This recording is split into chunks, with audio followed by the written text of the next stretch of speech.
नमस्कार दोस्तों, कैसे हो सब।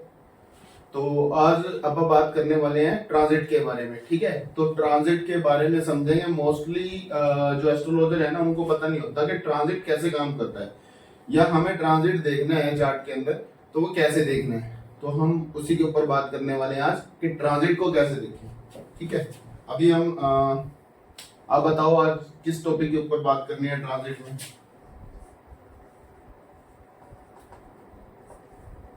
इसको गोचर भी बोलते हैं। ठीक है,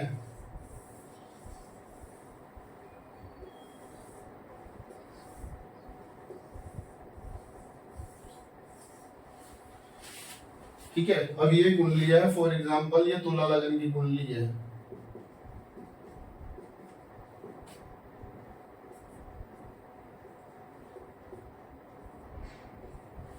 ठीक है, तो तुला लगन की कुंडली में अगर हमें ट्रांजिट देखना है कि भैया ट्रांजिट बताओ कि ट्रांजिट कैसे काम करेगा, किस तरीके से काम करेगा।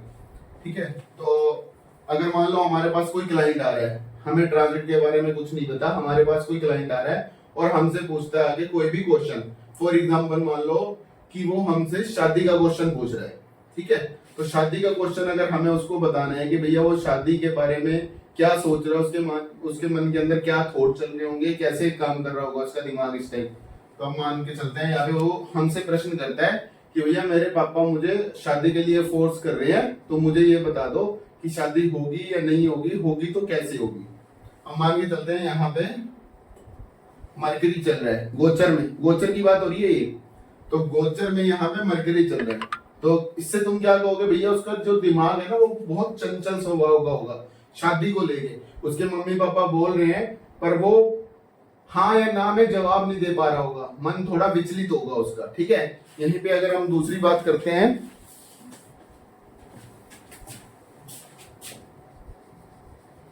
यहीं पे हम बात करते हैं कि यहाँ पे मंगल, यहाँ पे चल रहा है मंगल। ठीक है, तो 7th हाउस का लॉर्ड 6th हाउस में चला गया, तो ये पर्सन शादी करेगा ही नहीं, फाइनली नहीं करेगा। ठीक है, डिसीजन ही नहीं ले पाएगा कि शादी करनी है या नहीं करनी।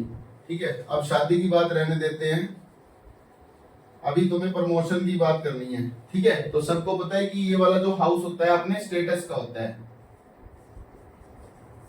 ठीक है, तो स्टेटस वाले हाउस का स्वामी अगर 9th से कनेक्ट हो जाए, 5th से कनेक्ट हो जाए, लगन से कनेक्ट हो जाए, या फिर इन प्लेनेट की एस्पेक्ट या दृष्टि कहीं ना कहीं उसको कनेक्ट कर ले, किसको, 10th हाउस के लॉर्ड के साथ, तो उस बंदे के प्रमोशन के योग बनाएगा। उस बंदे की जो स्टेटस है उसको ग्रोथ करने के चांसेस ज्यादा है। अब इसी में गोचर का स्वामी अगर 8वें से कनेक्ट हो जाए, 6ठे से कनेक्ट हो जाए, ठीक है, या 12वें से कनेक्ट हो जाए, तो डिमोशन के योग भी बना देगा। किसी मेल्फिक एसोसिएशन के अंदर अगर फंस जाएगा 10th हाउस का लॉर्ड, तब भी ये डिमोशन के योग बनाएगा, ना कि प्रमोशन के। प्रमोशन के योग पता चल गया कैसे देखते हैं, डिमोशन के योग पता चल गया।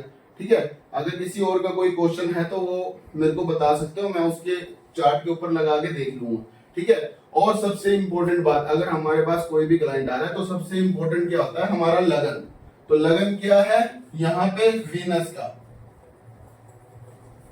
अब वीनस के मित्र कौन से हैं, शत्रु कौन से हैं, वो हमें डिसाइड करना है। तो किससे सर्च करेंगे, सबसे पहले तो वीनस का मित्र कौन हो गया, 11 नंबर शनि।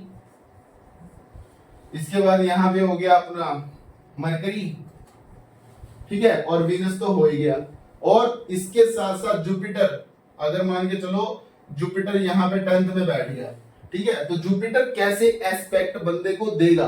अब वीनस के लिए जुपिटर क्या है, वो मायने रखता है, सबसे ज्यादा इंपॉर्टेंट।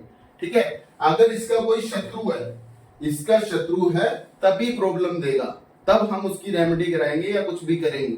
अदरवाइज ऐसे कुछ भी पंगे नहीं लेने बेफालतू में। ज्योतिषी बहुत सारे हैं जो तुम्हें कुछ भी बोल रहे हैं, और आजकल रील का जमाना चल रहा है, भैया कुछ भी बोल रहे हैं बंदे और तुम किसी भी चीज पे विश्वास कर रहे हो। तो ऐसे विश्वास मत करो, किसी अच्छे ज्योतिष को दिखा के चार्ट, फिर उसके ऊपर डिसाइड करो कि भैया करना है या नहीं करना। ठीक है, तो ये गोचर है। गोचर का स्वामी अगर कहीं भी बैठ रहा है, हम ये देखेंगे भैया कहाँ पे कनेक्ट कर रहा है, कैसे कर रहा है। एक और सबसे बड़ा उदाहरण देता हूं तुम्हें फॉर एग्जाम्पल के लिए। यहाँ पे मान के चलो ये मंगल है, तुला लगन के लिए मंगल हो गया दूसरे भाव का स्वामी।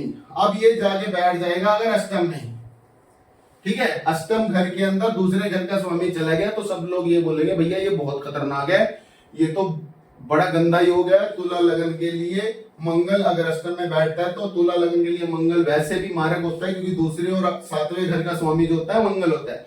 पर एक्चुअल में अगर तुम शास्त्रों में पढ़ोगे, बुकों में, पुरानी पुरानी एंशिएंट बुक्स में पढ़ोगे, तो तुला लगन के लिए मंगल को सम प्लेनेट बोला गया है। ठीक है, मारक नहीं होता यहाँ पे बैठ के।